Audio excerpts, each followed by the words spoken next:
So Secretary Mayorkas appeared before the House Judiciary Committee today and claimed that the Biden administration's approach to the border is working. Your reaction? He lied. And he lied throughout his testimony today. That was one of the things that I think if folks go and watch the hearing and his testimony, there was an enormous amount of frustration because all he did was dance and deflect and avoid and ignore and try to run out the clock for anyone who was actually attempting to hold him accountable or ask him legitimate questions. It was very frustrating for the Republicans, for anyone who wants to understand what the Department of Homeland Services is doing, what they're doing to protect our borders, to enforce our immigration laws, and to address the incredible human trafficking that we're seeing, the flooding of our country with dangerous drugs such as fentanyl. You could tell, and I sat there for several hours quite close to him since I'm the one who faces him directly or faces the witnesses. And what you could see is that every single response he gave was not to enlighten us, not to educate us, not to educate the American people, not to be held accountable, not to actually describe what was going on, but was to avoid reality and attempt to run out the clock. Yeah, I watched a good portion of the hearing. In fact, I do see your position right there on the front row, right across from the witness, where the witnesses are seated. There was a lot of focus on the drugs, fentanyl, because it's a huge problem all across the country. But it was a wide range of topics that were addressed today. And one of the topics that was addressed actually came up in your questioning, and that was the Targeted Violence in Terrorism Grant Program. This is about $40 million that comes from the Department of Homeland Security to organizations supposedly to address the issue of terrorism, domestic terrorism. But as you pointed out, this money is being used to target conservatives. Tell us about that. The money is being used to target conservatives and Christians. So what is happening is we're getting into this doublespeak in this 1984-esque situation because the terminology that is used always sounds so benign or actually positive. And what's ended up happening and what we've been uncovering over the last 7 months is what I would refer to as the censorship industrial complex. And under the Biden administration and Mayorkas and the FBI and the DOJ, they have intended to target conservatives, Republicans, Christians, parents who are concerned about what their children are learning in school, what they're being exposed to.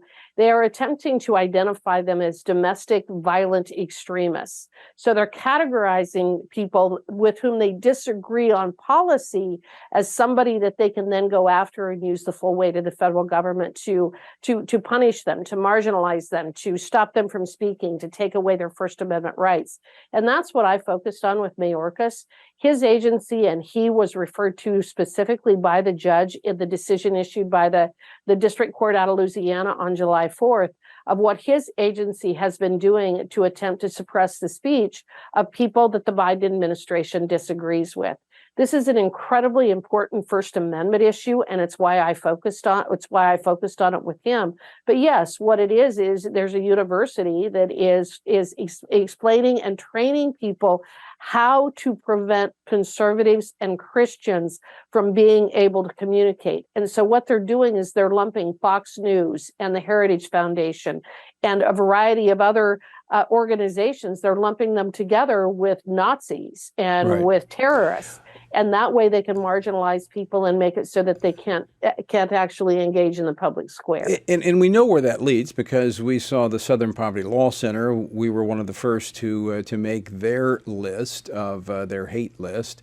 And it led to a gunman coming into our building. So it is in shooting one of our people. It's the marginalization so that then people feel free to attack. And this is connected with Antifa. This is connected with the violence of the left.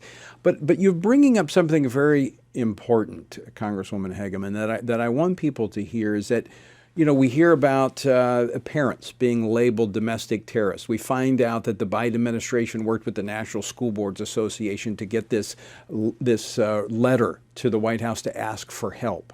And then we see other examples of this where we see an FBI memo coming out of Virginia that is connecting people of Catholic faith with extremism. And so we just get these little bits and pieces here and there. Every now and then one of them pops up. But these are all interconnected. And I think that's what you're saying. This case out of the Fifth Circuit in Louisiana, which the Attorney General of Missouri and Louisiana are pressing forward, shows that underneath the surface, all of these are connected, and Homeland Security is right there in the center.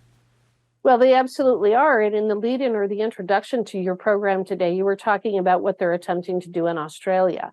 Australia does not have a comparable law or constitutional provision to what we have in the First Amendment. But I can assure you that what our leaders in the current administration are attempting to do is exactly the same thing.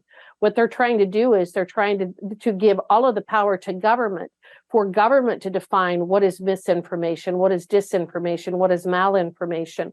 But what we've been through with COVID-19 as an example, all of the nonsense surrounding the claims and the hysteria associated with so-called global warming. What you do when you empower the government to be the body or the entity that gets to determine what's misinformation is disinformation, is you give them the power to suppress people's ability to communicate and actually debate the issues of the day. If there's anything that COVID-19 has taught us, it's that we cannot trust the government to determine what is misinformation or disinformation or malinformation, which is a new word that they created, that even the federal agencies have said malinformation is information that may be true, but it's troubling or troublesome. Well, that is a dystopian world that we would be living in if we allow the government to have the kind of power where they can say, Harriet Hageman, we disagree with what you say. And despite the First Amendment, because we have defined what you say as misinformation, we're going to block you from being able to say it. You want to talk about giving a totalitarian regime all the power that they need. That's the way that you do it. And that's why I said that I actually thanked Mayorkas today, and I thanked him for being the epitome of the exact tyrant that our forefathers recognized would go into government to attempt to take away our rights. And it is for that reason that they drafted and put in place the very First Amendment to protect our freedom of speech, our freedom of association, our freedom to worship, our freedom of religion, the freedom of the press, the free exercise clause. They did it because they knew that people would always be trying to take our rights away.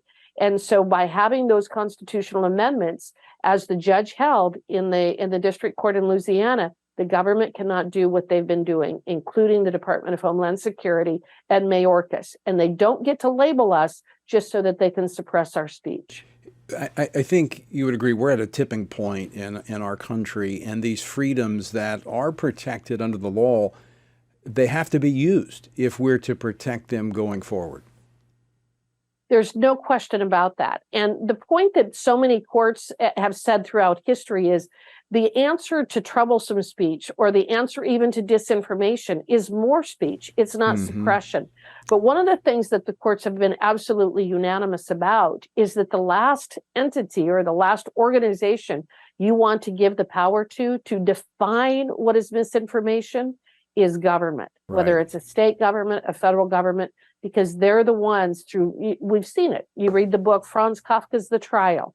You read 1984. You read Animal Farm. Throughout history, we know what happens when government takes control of speech and dictates what we can discuss, because then they dictate what you can think. And at that point, we're right back in the former Soviet Republic. We're in the communist China. Yeah. Congresswoman Hageman, always great to see you. Thanks so much for joining us, and thank you for fighting hard on Capitol Hill.